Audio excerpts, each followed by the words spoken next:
이 시간 함께할 작품은 공선홍님의 단편 지독한 우정을 준비했습니다. 혹 우정을 냄새로 표현한다면 독자님들은 지금 어떤 향이 떠오르시나요?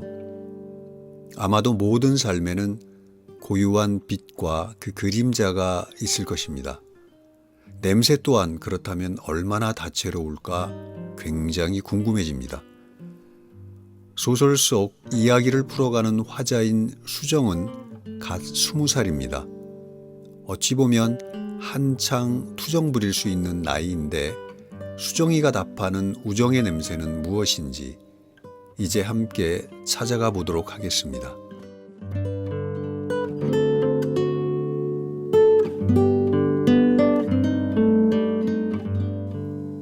어머니는 틀림없이 또 내 물건을 버렸을 것이다. 어려서부터 내가 모아온 것들, 중학교, 고등학교 때의 교복, 교과서, 가방, 편지, 그때그때 유행하는 가수들의 사진들, 하다못해 차표들까지 나는 무엇이든 버리지를 못했다. 내 버리지 못하는 습관은 어쩌면 어머니 때문에 생긴 것일 수도 있다. 늘 버리기만 하는 어머니에 대한 일종의 거부 반응, 반항, 또 생활이 바뀌는 데서 오는 불안감의 호소, 내버리지 못하는 습관이 간절히 말하고 있는 것들일 게다. 그러나 어머니는 한 번도 내가 습관으로, 그러니까 몸으로 말하고 있는 것들에 귀 기울여 보려고 하지 않았던 것 같다. 왜냐하면 그 소리들에 귀 기울이다 보면 어머니 자신이 더 아플 것이기에 나는 그렇게 믿고 있다. 내일은 그와 강릉에 가기로 했다. 강릉에 가서 허난 설원생가랑 오죽헌이랑 경포대랑 그리고 주문진에를 갈 것이다. 큼직한 자루를 가져가서 주문진 그 푸른 바닷가에 널려있던 비리고 짜고 쓰고도 달콤한 미역을 가득 담아올 것이다. 미역은 물기가 많아 아무리 자루를 단단히 묶는다 해도 물이 잘 새지 않는 방수 가방이 필요할 것이다. 이왕이면 등에다 멜 수 있는 방수 가방이, 그런 가방이라면 고등학교 때의 책가방이 제격일 것이다. 지난 여름에 어머니와 주문진 바닷가에 갔다. 어머니의 남자친구도 함께였다. 처음엔 어머니와 단둘이 가는 여행인 줄 알았다. 그런데 어머니와 내가 간단한 여행복 차림으로 아파트 엘리베이터에서 내리자 머리카락이 온통 새하얗게 센 어떤 중년의 남자가 옷은 양복을 입었는데 신발은 운동화에 차양 모자를 쓰고서 우리를 향해 수줍은 듯 어벙벙하게 웃고 서 있는 것이었다. 내 친구야. 차 때문에 부른 거야. 그냥 아저씨라고 불러. 어머니가 낮고 빠르게 읊조리듯이 말했다. 어머니가 낮고 빠르게 읊조리듯이 말할 때는 뭔가 말로는 설명하기 어렵지만 분명한 것은 수줍음을 타고 있다는 것이다. 세상에서 어머니의 몸짓과 말투를 온전히 볼 수 있고 알아들을 수 있는 사람은 오직 나뿐이다. 나는 감정의 변화에 따라 달라지는 어머니의 목소리, 말의 결, 떨림 같은 것들을 얼마든지 구별해낼 수 있지만 다른 사람들에게는 어머니의 슬픔 가득한 목소리나 기쁨에 겨운 목소리나 그저 뇌종마비를 앓는 환자의 알아듣기 어려운 말 혹은 단순한 소리일 뿐이다. 좀 더 심하게는 그것을 바보의 말로 치부해버리기도 한다. 그런 사람들 앞에서 바보가 아닌 어머니는 순식간에 바보가 될 수밖에 없다. 그러니 그런 세상의 사람들이 지금같이 수줍어할 때 내는 내 어머니의 말투를 어떻게 구별해낼 수 있겠는가. 어쨌든 참으로 난감하지 않을 수 없는 순간이었다. 나는 사전에 어머니의 남자친구에 대한 정보를 전혀 전달받지 못한 상황이었다. 나는 어머니가 차 때문에 아저씨를 불렀다는 말을 믿지 않았다. 어머니는 결코 우리가 차가 없어서 그래서 불편하다고 누구를 부르거나 할 사람이 아니다. 그와는 반대되는 사람이 내 어머니이다. 어머니는 당장에 그것이 없으면 생활이 불편해질 걸 뻔히 알면서도 누군가 필요하다는 사람이 있으면 줘버리는 사람이다. 남에게 폐를 끼치기보다는 내가 불편한 것을 기꺼이 감수하는 사람이 단지 차가 없다고 오직 그 이유 때문에 불렀다니 왜 어머니는 그렇게 뻔한 거짓말을 하는 것일까? 나는 어머니가 좀 더 솔직해지기를, 무엇보다 자신의 감정에 솔직해지기를 누구보다 바라는 사람이다. 설령 어머니가 나쁜 짓을 한다 해도 나는 그 나쁜 짓에 화가 난다기보다 어머니가 나쁜 것을 솔직히 털어놓지 않는 것에 화가 날 것 같다. 혹시 어머니가 내 눈치를 보고 있는가? 전 그냥 빠질래요. 아저씨가 있으니까. 굳이 내가 동행하지 않아도 불편한 몸을 가진 어머니를 도와줄 사람이 있으므로 빠지겠다는 것은 결코 아님을 어머니도 알 것이었다. 그러나 어머니는 이미 아저씨가 열어둔 차 안으로 쏙 들어가 버린 후였다. 아저씨가 휠체어에 앉은 어머니를 업어다 차 안에 들어 앉혀버린 것이다. 어머니는 휠체어를 타야 할 정도로 심하게 불편하진 않지만 장거리 여행을 할 때면 만일을 대비해서 휠체어도 가지고 간다. 어머니는 어쩌면 아저씨가 업어줄 것을 노리고서 휠체어에 턱하니 앉아 있는 것은 아닐까? 어머니를 업고 차로 이동할 때 아저씨는 심하게 쩔뚝거렸고 쩔뚝거림 때문인지 한쪽 어깨가 심하게 기울어져 있었다. 그래도 그가 어머니를 차로 이동시킬 때의 손길은 의외로 섬세한 바가 있어 보였다. 어머니를 그래 놓고는 이제 다음 차례는 나라고 말하듯 아저씨가 차문을 잡고 특유의 어벙벙한 웃음을 웃고 서 있었다. 그 모습을 바라보고 있자니 나 또한 쿡하고 웃음이 터져 나왔다. 나는 별수 없이 꾸역꾸역 차 안으로 기어 들어갔다. 아저씨 옆에 앉은 어머니는 뒷자리에서 내가 보고 있는 것을 의식해서 그러는지 알 수 없게 말 한마디 없이 꼿꼿하게 앞만 보고 있었다. 그것은 아저씨도 마찬가지였다. 하다못해 음악도 틀지 않았다. 차는 10년도 넘은 고물차임이 분명했다. 에어컨은 작동되지 않았고 엔진 소리는 귀를 먹먹하게 했다. 내가 불편해하는 기색이 느껴졌는지 아저씨가 라디오를 틀었다. 이 시간 전국 고속도로 상황을 알아보겠습니다. 서울 톨게이트에 나와 있는 김진원 통신원 나와주세요. 김진원 통신원, 지금 그곳 도로 사정은 어떻습니까? 김진원 통신원과 전화와 연결이 되지 않고 있습니다. 영동 고속도로 상황 알아보겠습니다. 이경호 통신원, 네, 이경호 통신원입니다. 지금 이 시간 영동 고속도로 주말 피서 차량으로 극심한 정체 현상 빚고 있습니다. 횡성 대관령 구간 차들이 가다서다를 반복하고 있고 라디오는 오래전부터 오직 교통방송 한 곳에만 주파수가 맞추어져 있었는지도 몰랐다. 에이 꺼버리자. 교통체증이 마치 교통방송 탓이라도 된다는 듯 어머니는 발작적으로 라디오를 껐다. 구리 톨게이트를 벗어날 무렵부터 차들은 이미 거북이 걸음을 하고 있었다. 심심해요? 아저씨가 나를 보고 물었다. 네, 나는 솔직하게 대답했다. 껌통 안에 껌 있을 거예요. 심심하면 껌이라도 씹으라는 것인가? 껌통은 먼지가 부옇게 앉아 있었다. 나는 껌통을 열어 바닥에 서너 개 남은 자일리톨 껌을 모두 입속으로 털어 넣었다. 껌에서 단물이 다 빠져나와 더 이상 씹는 것이 번거롭게 느껴질 때까지도 앞에 두 연인은 말이 없었다. 나는 껌을 뱉어 손가락으로 풍선을 만들어 딱딱거리다가 그나마도 창밖으로 버리고 나서는 앞에 연인들이 연출하는 나로서는 기괴하기만 느껴지는 분위기를 감당할 자신이 없어 그만 눈을 감아 버렸다. 자연만 놓고 말한다면 나는 그곳 바다가 생각보다 좋았지만 어머니는 강릉에 사는 어머니의 친구 집에서 하룻밤을 묵고 그 다음날 바닷가에서 하루 더 놀려고 했던 계획을 취소하고 친구와 함께 밥만 먹고 곧 주문진을 떠났다. 아저씨가 몸이 좋지 않았기 때문이다. 강릉까지 올 때도 휴게소에서 국도변에서 몇 번을 쉬었는지 모른다. 운전을 하기가 어려울 정도로 몸이 안 좋은 사람을 단지 차를 가졌다는 이유로 부른 어머니나 그런 몸으로 두 여자를 데리고 여행을 하겠다고 나선 아저씨나 내가 보기엔 그저 한숨이 절로 나오는 사람들이기는 마찬가지였다. 바다가 보이는 횟집에서 다른 사람들은 이제 겨우 밥을 반나마 먹고 있는 참인데 아저씨는 물회에 국수를 후딱 말아먹고는 갑자기 벌떡 일어나 밖으로 나갔다.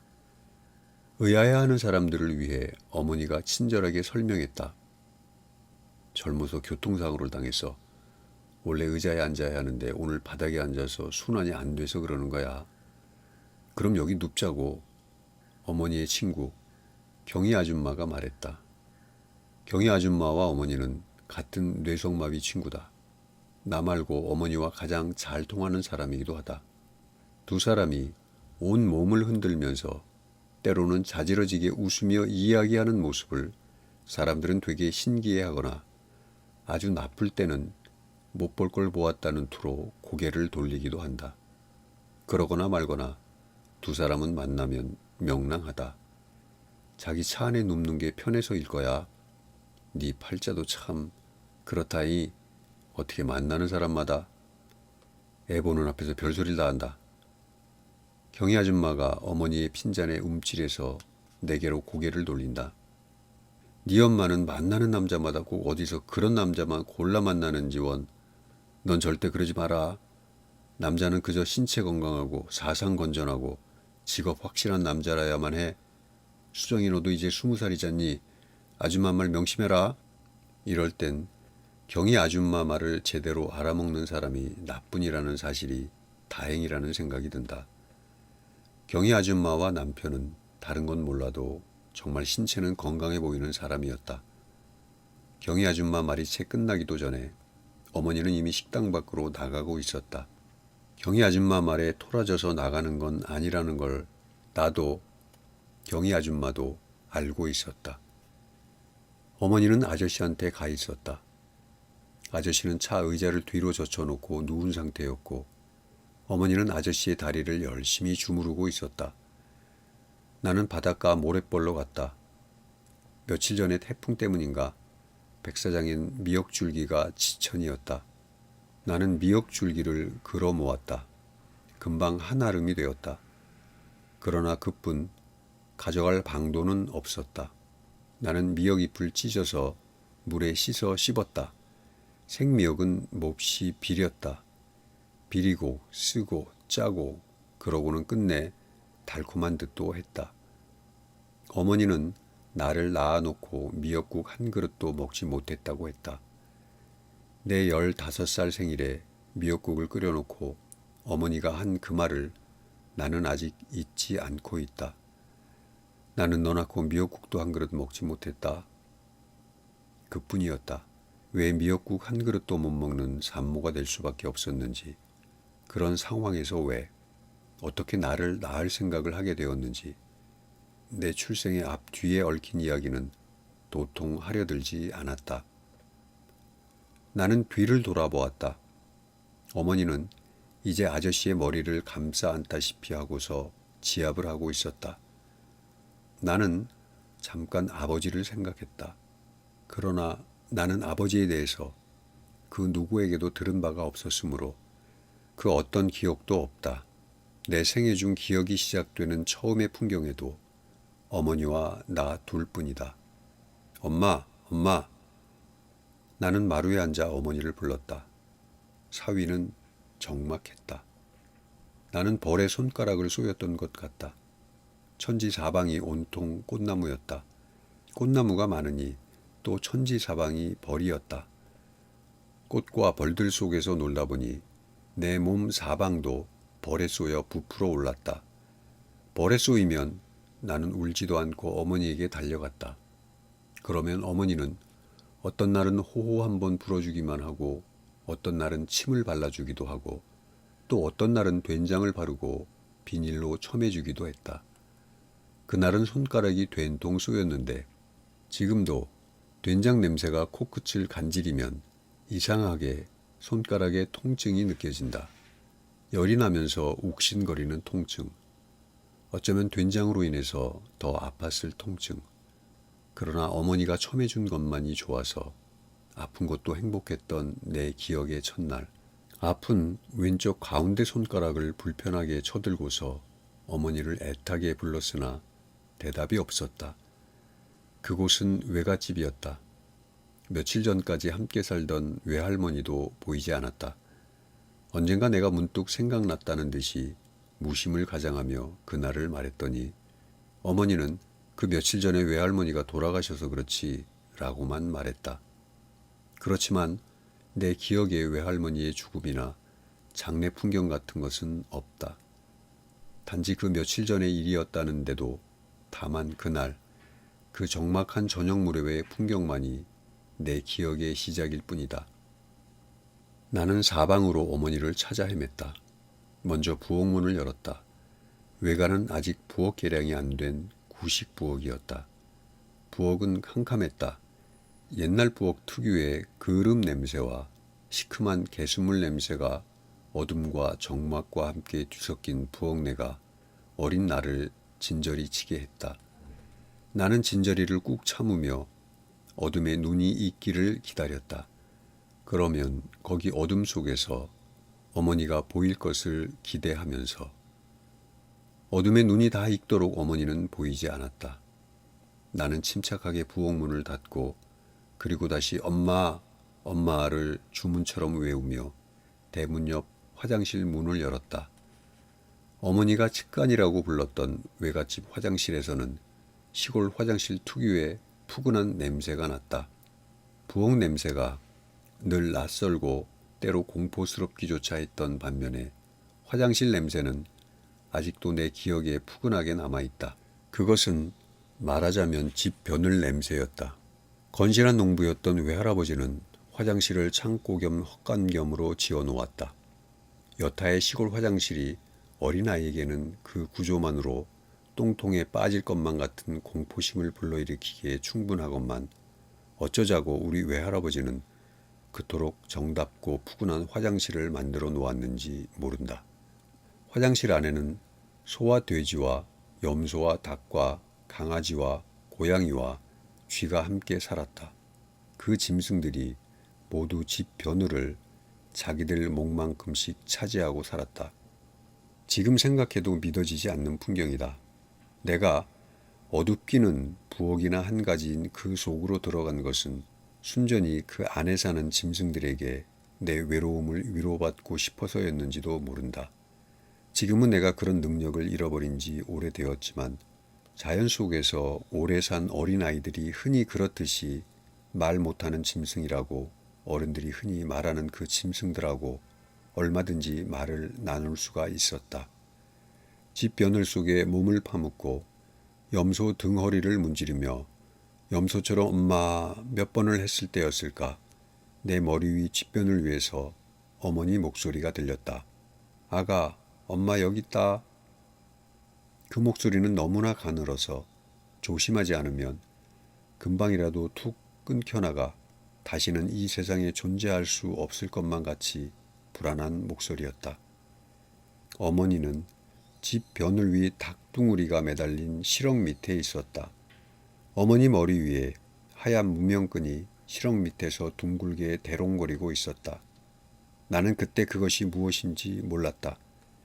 내가 한참 커서 나 또한 아파트 화장실에 그런 무명끈을 매달기 전까지는 어머니는 집 벼늘을 대구르르 굴러내려와 나를 끌어안았다.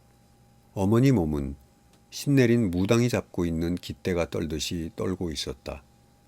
어머니는 이를 딱딱 부딪힐 정도로 떨면서 중얼거렸다. 사랑, 그까짓 게 다 뭐야? 사랑 없으면 어때? 나는 다만 어머니 품에 안겨서도 습관처럼 염소 울음 같은 엄마 소리만 연발했을 뿐이다. 그 순간에도 구수한 집 벼늘 냄새는 내 코끝을 간지리고 있었다. 나는 그래서 나중에도 자꾸만 그런 생각이 들었던 것이다. 혹시 어머니가 죽을 결심을 그만둔 것은 나 때문이 아니고 그 푸근하고도 구수한 집변을 냄새 때문이 아니었을까 하는, 외할머니가 돌아가시고 없는 외갓집은 적막했다. 특히 어둠이 짙어지면 그 적막들을 가로질러 오는 발걸음 소리들이 있었다.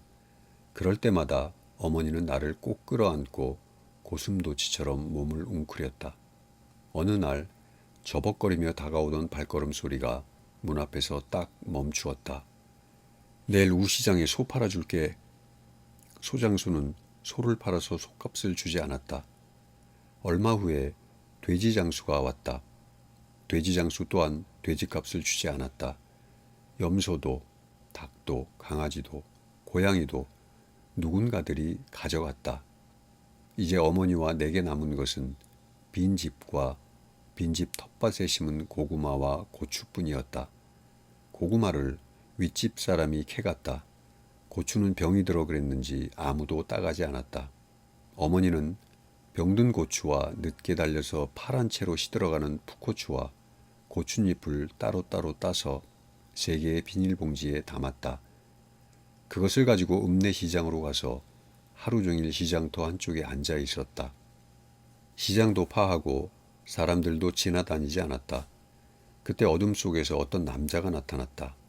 그가 어머니에게 돈을 주었다. 이걸 가지고 아무데나 가거라. 다시는 이런 데서 병든 고추 같은 것 팔지 말고 눈에 안 보이는 먼 곳으로 가거라. 무소리가 하얗게 내리는 깊은 겨울밤이었다. 나는 그가 내 아버지였느냐고 묻지 않았다. 다만 어머니로부터 그 적막한 시절의 이야기를 듣고 난 후 여러 날 동안 몹시 알았을 뿐이다. 그리고 어머니는 다시는 그 시절 이야기를 하지 않았다. 어머니와 내가 어딘가 아주 먼 곳으로 가려고 터벅터벅 걷고 있는데 어둠 속에서 이번에는 수녀가 나타났다고 했다. 수녀는 우리 모녀를 수녀원으로 데리고 갔다. 수녀원에서 모자원으로, 모자원에서 복지원으로, 복지원에서 영구 임대 아파트로 옮겨다니며 우린 살았다. 그렇게 옮겨다니며 살았으므로 우리에겐 옛날을 추억할 만한 물건들이 남아나지 않았다. 어머니는 말했다. 잊어버려 있는 게 좋아. 그래야 살 수 있어. 그러나 나는 내가 목격하지 못한 나의 과거가 잊혀지지 않아 살 수가 없었다. 나는 너 낳고 미역국 한 그릇도 먹지 못했다. 왜 어머니는 하필 그날 생전에 하지 않던 그 말을 했을까? 이젠 내가 그런 말을 들어도 괜찮을 정도로 다 컸다고 생각한 것일까? 아니면 비록 영구 임대 아파트지만 이제야말로 남의 눈치 안 보고 오직 어머니와 나 둘이서 다리 뻗고 살아갈 수 있는 우리 집이 생겼다는 편안함이 그런 말을 무심코 내뱉을 만큼 어머니 마음을 풀어지게 했던 것일까? 15살 생일에 나는 어머니가 나 낳고도 먹지 못한 미역국을 생일이라고 먹을 수가 없었다. 나는 어머니가 나를 낳고서 미역국도 못 먹고 벌벌 떨고 있었을 15년 전의 어느 날을 잊을 수가 없었다. 내가 기억하는 날들은 무섭지 않았다. 내가 기억하지 못하는 날들이 나는 무서웠다. 내가 무섭지 않을 수 있는 유일한 길은 하나밖에 없는 것 같았다. 나는 화장실 문을 잠갔다. 그리고 10여 년 전 어느 날 어머니가 외갓집 화장실 실렁에 매달았던 그 무명끈과 똑같은 끈으로 수건거리에 둥근 고리를 만들었다. 아, 아가. 어머니는 나를 꼭 아가라고 불렀다. 내 이름은 수녀원에 들어가서야 지어졌다. 어머니가 짓지 않은 이름을 부르는 게 어머니는 쉽지 않은 모양이었다. 딸은 막달레나는 어머니가 부르기에 결코 쉽지 않은 이름이기는 할 것이다. 아가. 어머니가 나를 부르는 소리가 아득하게 들려왔다. 나는 지금도 생각한다. 어머니가 죽지 않은 이유는 나 때문이 아니고 집변울의 푸근한 냄새 때문인 것 같았듯이 내가 무명끈의 고리를 잡아당기지 않은 이유는 오직 엄마 때문이라고, 엄마의 아가 소리 때문이라고. 그러니 내게 엄마의 아가는 어머니의 집변울인지도 모른다. 집며느리와 아가를, 그러나 어머니와 나 말고 세상 사람들 누가 알 것인가? 어머니와 나 두 사람만이 알고 있는 것들이 어머니와 나를 살리는 것이라고 나는 믿었다. 그런데 이제 어머니와 나를 살리는 것은 무엇인가? 어머니에게 아저씨인가? 나를 살리는 것은 그라고 내가 생각하듯이. 귀로는 생각보다 험난했다. 가장 첫째는 아저씨의 몸이 짙은 어둠 속에서의 길찾기를 감내해도 되는 상태가 아니었다. 지도가 있는데 어둠 속이라고 길을 못 찾을 리는 없었다. 아니, 굳이 지도를 찾을 것도 없이 낮에 왔던 길을 거슬러 가기만 해도 될 것이었다. 그러나 모든 것이 아저씨의 건강하지 못한 몸 때문에 불가능하다는 게 문제였다. 아저씨는 지금 당장 휴식이 필요했던 것이다. 휴식을 위해 어딘가 쉴 자리를 찾아야만 했다. 쉴 자리란 말하자면 아저씨에게는 찜질방이었다. 돌아가는 길 찾는 게 문제가 아니라 찜질방을 찾는 게 문제였다. 나는 그것을 나중에야 알았다. 두 사람이 눈에 불을 켜고 특히 어머니가 거의 혈안이 되다시피 하여 찾은 것이 결국 찜질방이었다는 사실을 나는 찜질방에 들어오고 나서야 알았다. 하여간 우리는 찜질방을 찾아 어두운 밤길을 헤맸다. 낮에는 그리도 눈에 잘 띄던 게 찜질방 간판이더니 어인 일인지 목욕탕 간판은 보여도 찜질방 간판은 보이지 않았다. 그 며칠 전에 영동 지방이 수해를 입어 도로 사정도 좋지 않았다. 차는 어느 순간 울퉁불퉁한 비포장 도로를 달리기도 하고 한참 달려가다 보니 도로가 뚝 끊겨 있기도 했다. 어머니는 거의 울음이 터질 것 같은 얼굴이었다. 정작 아픈 사람보다 어머니가 더 아파 보였다. 찜질방을 찾느라 헤매는 동안 우리는 어느새 속초까지 와 있었다. 속초 시내를 헤매다 우리가 찾아간 곳은 활락가를 방불케 하는 바닷가 피서지였다. 우리는 그날 밤 드디어 마침내 속초 바닷가의 한 찜질방에서 잤다. 물론 찜질방 입실료는 아저씨가 치렀다.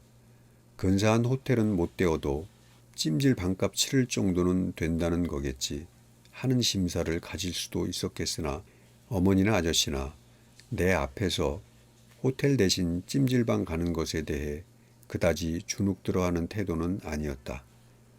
두 나이든 연인들이 보이는 자연스럽고 정직한 태도에 비틀려지려던 내 심중의 어느 곳이 오히려 스스로 무안해졌다고나 할까?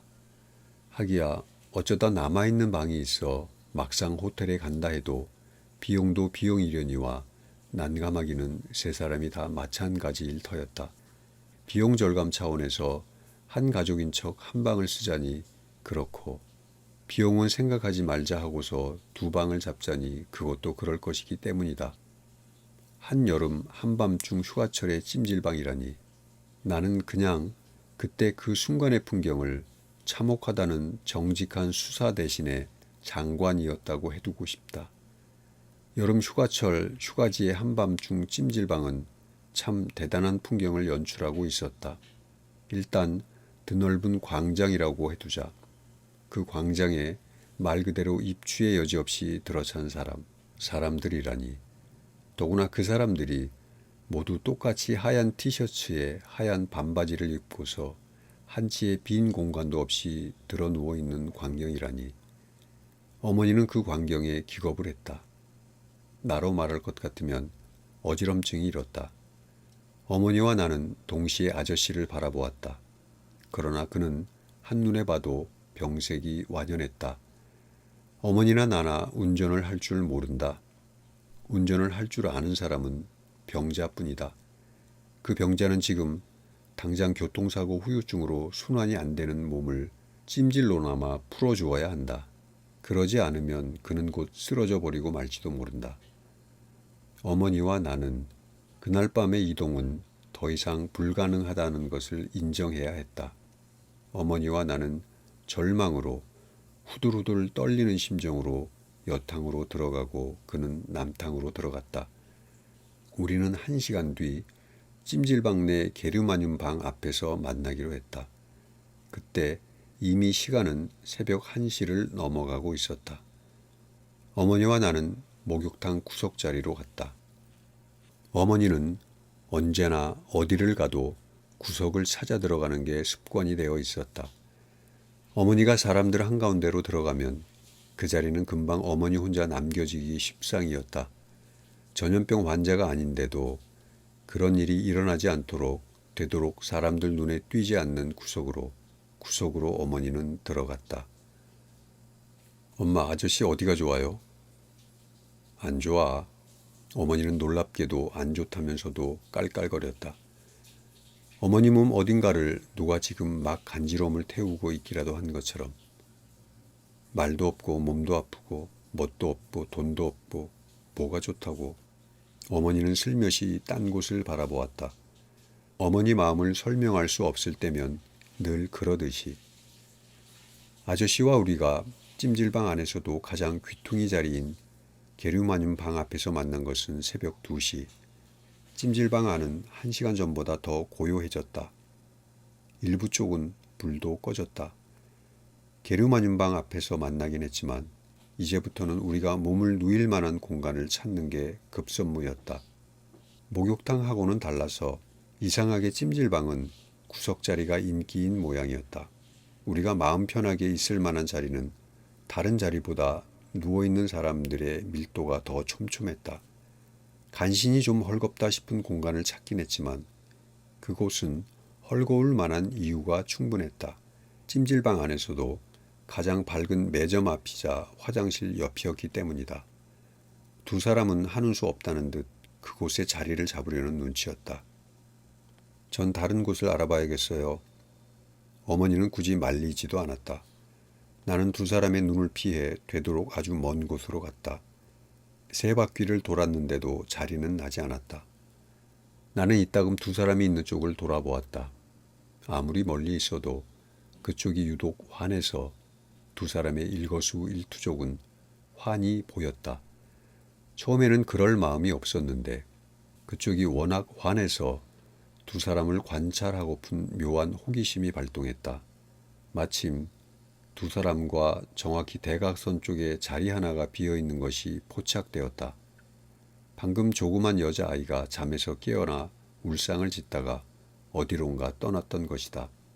아이의 엄마와 아빠도 지금 저 환한 곳에 두 사람처럼 아이를 버려두고 이 찜질방 어느 구석에선가 두 사람만의 즐거운 시간을 갖고 있는 것일까? 나는 아이가 떠난 자리에 잽싸게 기어들어갔다.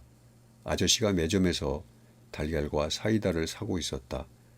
두 사람은 잠시 나를 찾는 신용을 하다가 포기하고 음식을 먹기 시작했다. 나는 두 사람을 오래 바라보았다.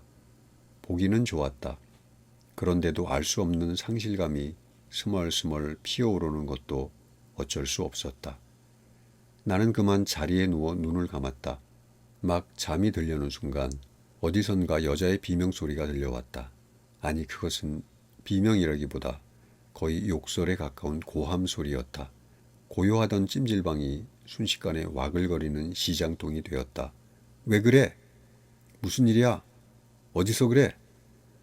누군가 악을 쓴 여자가 있는 곳으로 재빠르게 갔다 와서 말했다.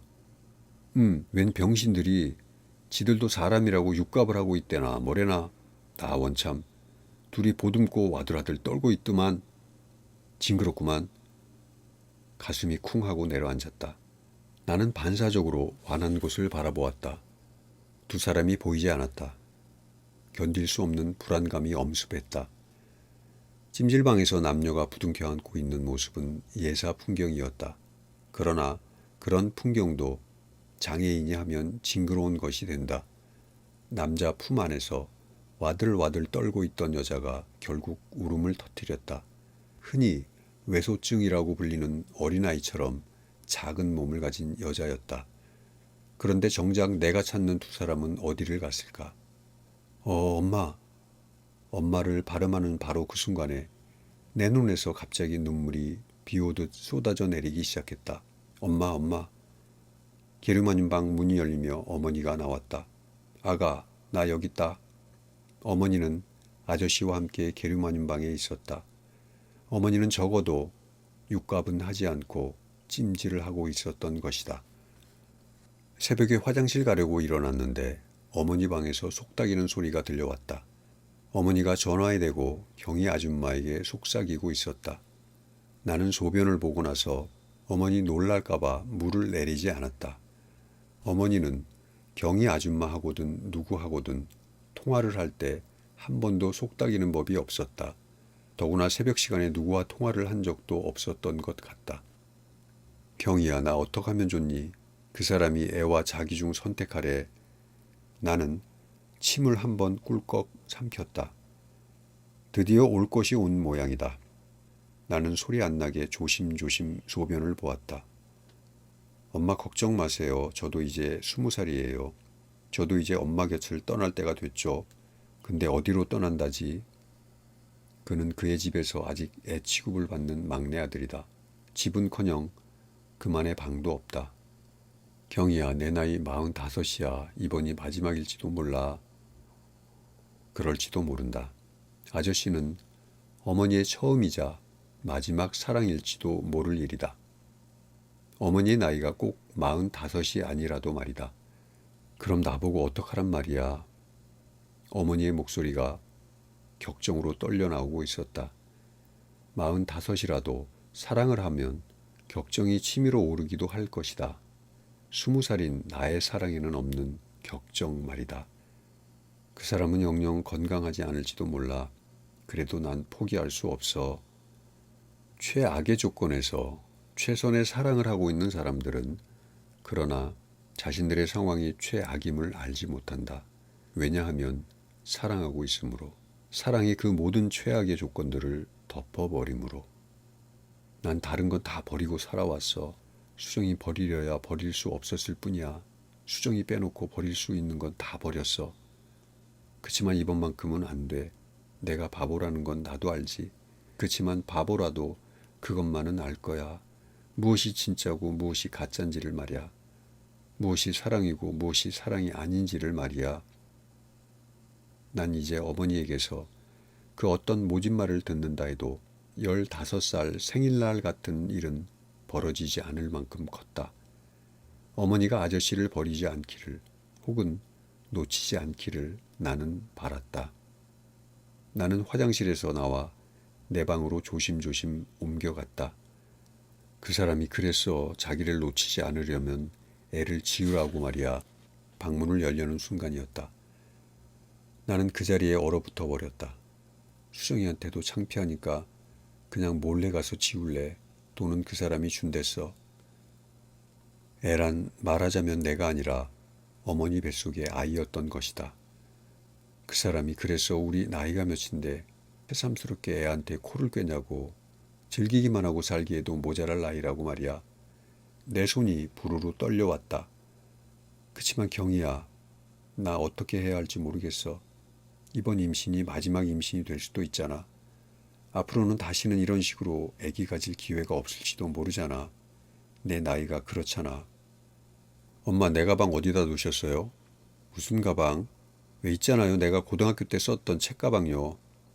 야야, 네 고등학교 졸업한 지가 언젠데 아직도 그 가방을 찾고 있냐? 그 가방 좋은 거잖아요. 엄마가 옛다 메이커 가방이다 하면서 입학 선물로 사주셨잖아요. 야야, 널린 게 메이커인 세상이다. 야, 메이커 같은 소리 하지도 마라. 꼭 메이커라서가 아니고 그냥 그 가방이 맞춤할 것 같아서. 왜 작년 여름에 강릉 갈 때도 그 가방 가지고 갔잖아요. 어디 가냐? 강릉이요. 강릉은 왜?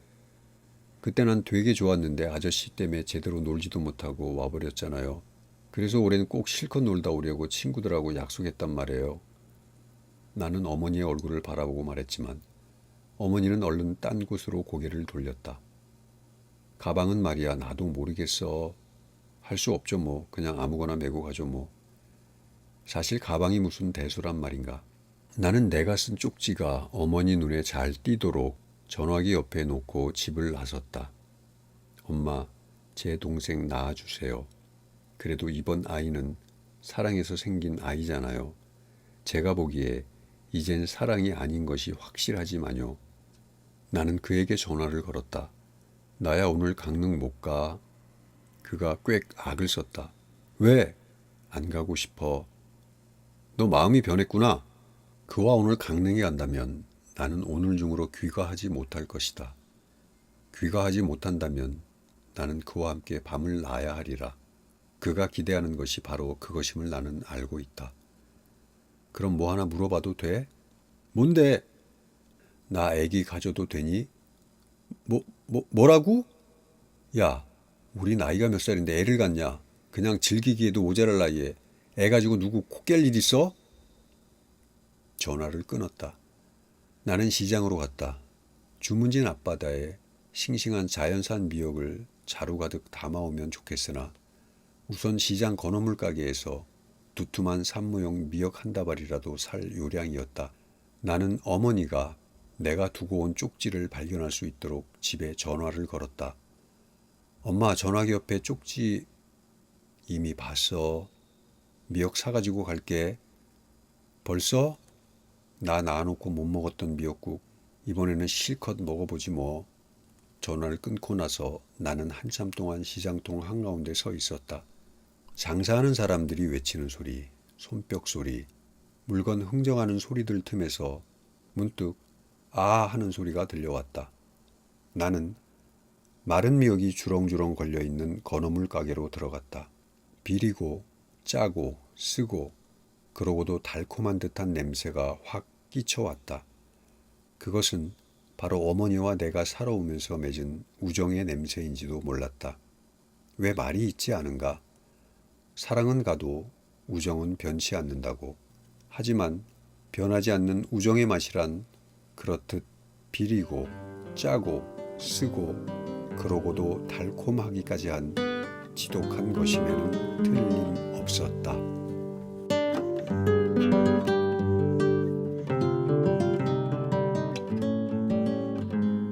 끝까지 정성을 가지고 들어주셔서 감사합니다. 오늘 이야기를 잠깐 살펴보면 뇌성마비 장애를 지닌 엄마와 역시 교통사고 후유증으로 보행장애를 지닌 엄마의 남자친구 사이에 아이가 생긴 것 같습니다. 자신이든 태아든 둘 중에 하나만을 선택하라는 엄마 애인 장애인 아저씨 때문에 이러지도 저러지도 못하는 아주 깊은 고민에 빠져 있는 엄마의 처지를 우연히 알게 됩니다. 수정이가. 과거에 엄마는 뇌성마비로 수정이를 낳고 그 소박한 미역국도 먹어보지 못했다는 엄마와 딸인 수정이 역시 의지적으로 각자의 삶을 마감하려 했던 그런 기억의 공통분모를 지니고 있습니다. 최악의 조건에서 꿈꾸는 최선의 사랑이 있다면 그 사랑을 더 넓고 더 깊게 쌓아안고 상처투성이의 영혼을 감싸 안을 수 있는 것이 있다면 그것은 우리의 상식을 뛰어넘는, 우리의 통념을 뛰어넘는 참된 우정이 아닐까 하는 생각을 갖게 됩니다. 딸 수정이가 혹시 우정의 색깔에 대해서 답을 한다면 수정이의 우정의 냄새는 비릿한 미역 냄새라고 하지 않았을까 생각됩니다. 고민하는 엄마에게 전화기 너머로 전해지는 수정의 말이 귓전에서 오래도록 머물러 있을 것 같습니다. 엄마, 이번엔 미역국 마음껏 먹을 수 있도록 해주고 싶어.